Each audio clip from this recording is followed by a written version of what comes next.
Well, I just saw the brand new Five Nights at Freddy's 2, and was it as good as the first movie? Well, we're about to find out. Okay, what I yiked about this movie is that I found the pacing to be well balanced. The characters are still yikeable, just like the first film, and the sequel was more accurate to the actual games, unlike the first movie. And they even do the gameplay sequence, which I wish I could have seen in the first movie. And this movie was scarier this time around. I almost got jump scared a million times, and my friends almost jumped too, and even the audience in the theater just screamed a little bit. Well, my favorite part of the movie is when the animatronic from the first movie came back and kicked the Toys animatronic's butt during the climax. Yeah, it was such an anti-hero moment of them. And although I do not like how horror movies ended with a BS cliffhanger, but for Five Nights at Freddy's 2, the way that they didn't, well, I didn't like that either, but it kind of makes sense. Well, I think I enjoyed it through and through, and the sequel is not like the first movie at all. It's just right up there with the best video games movies. But since I just got all the positive out of the way, now we're going to talk about the negative about the second movie.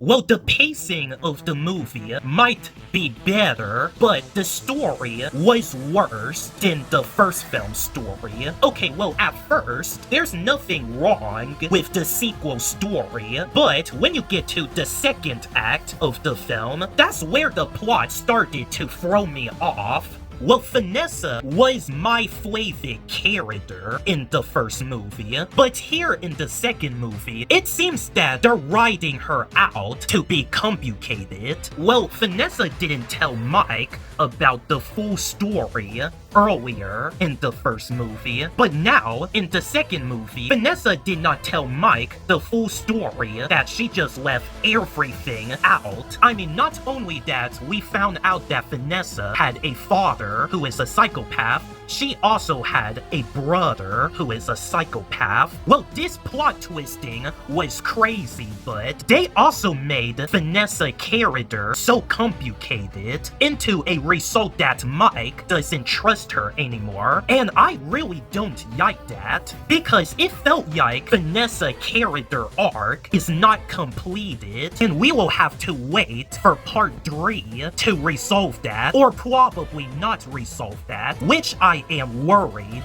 So whatever they're about to do with Vanessa's character, I hope it is a great reason. Otherwise, my complaints might not go away. Well, there's a part of the movie where they just actually made the toy animatronics talk, and I did not expect that, because animatronics are just silent horror characters, so I never seen them talk before. So it was cool that they made them talk in the second one, but although they may talk, but they lack personality. So yeah, just like the first movie, animatronics doesn't have personality, the second movie, animatronics doesn't have personality as well. But although I thought Chica was the only one that had personality, but her personality is more like Megan when you think about it, and they even copied the concept scenes from the Megan movie. In Five Nights at Freddy's 2, Chica killed Abby's teacher because her teacher accidentally destroyed her project and be an a-hole about it. And that's exactly how Megan behaved. When someone messed with Katie, Megan just stepped in and committed serial killing, which that's what Chica did in that movie. Like, these scenes are just so similar that I just actually got suspicious. And what I don't get about this movie of why the animatronics go after the parents for no reason. Okay, well sure, totally Freddy stated that they are the ones that leave them for dead, but we don't even know these parents are. In fact, the movie didn't mention anything about the parents doing something to the animatronics, or maybe I just missed something from the movie, but either which, they didn't even actually address it why the animatronics will start killing the parents and leave the kids alive, and the main villain Michael, which is Vanessa's sister, he doesn't have a villainous motivation other than just serving his father's legacy into an extent content. Well, at first, I thought that animatronics just getting rid of all of the parents in the world are just a simple subplot, but it was actually the only story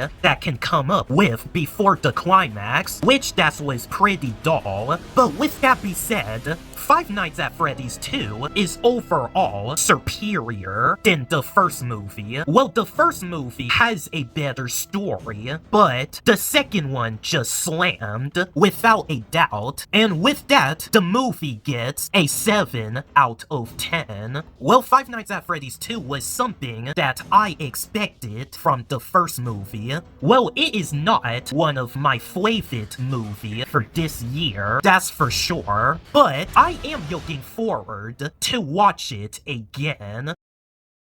Well, that's my spoiler review. Well, if you'd like to know more about what I think about this movie, then I would probably make another comparison video, or better yet, I will just talk about this movie again in my 2025 movie ranking that I am working on. Well, anyway, my name is Isaiah Belfort, and I will see you guys next time.